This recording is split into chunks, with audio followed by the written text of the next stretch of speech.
મિત્રો, એ કહેવત છે કે જાઓ મકે કરમ ધકેરો ધકે. એક ભાઈની ઘરવાળી બિચારી કરકસર કરે, કરકસર સમજુ બારડી કરકસર કરતી હોય, કાલે કેવો સમય આવે, પણ ઘરધણીને પોહાય નહીં કરકસર.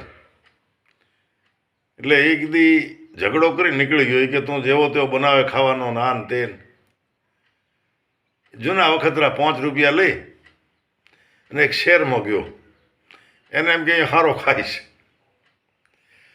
આખો દી ફર્યો એને એમ કે ભૂખ લાગે તો સાંજે ખાઈ અંધારામાં. હવે મિત્રો, શહેરમાં તો બધા કરોડપતિ ન હોય ને, સારી હોટલોમાં ખાનારા ન હોય. એક તોમણીમાં એક જણો ઘેંસ વેચતો હતો, એને રાજસ્થાની ભાષામાં ગાંઠ કે. હવે ગુજરાતમાં હું ગયો તો બિચારો ગાંઠમાં કોઈ સમજે નહીં. બોલ્યો કે ગરમ ગાંઠ કરતો હતો, માથે લુગડો ઢોંકલ.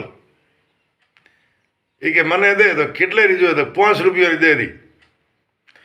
હવે ગાંઠવાળો સમજો કે ભાઈ ભૂલ્યો છે, કારણ કે રૂપિયા એમ તો આખી તોમણી વેચો.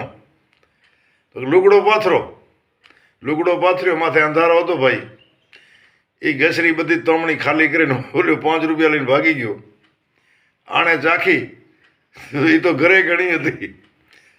ગેસને કીધું આવરી મારી માં, તે મને અહીંયા મેલ્યો નહીં. આ એટલે કહેવાય જાઓ મકે કરમ ધકેરો ધકે. મિત્રો, જે મળે એમાં આપણે સંતોષ માનવો.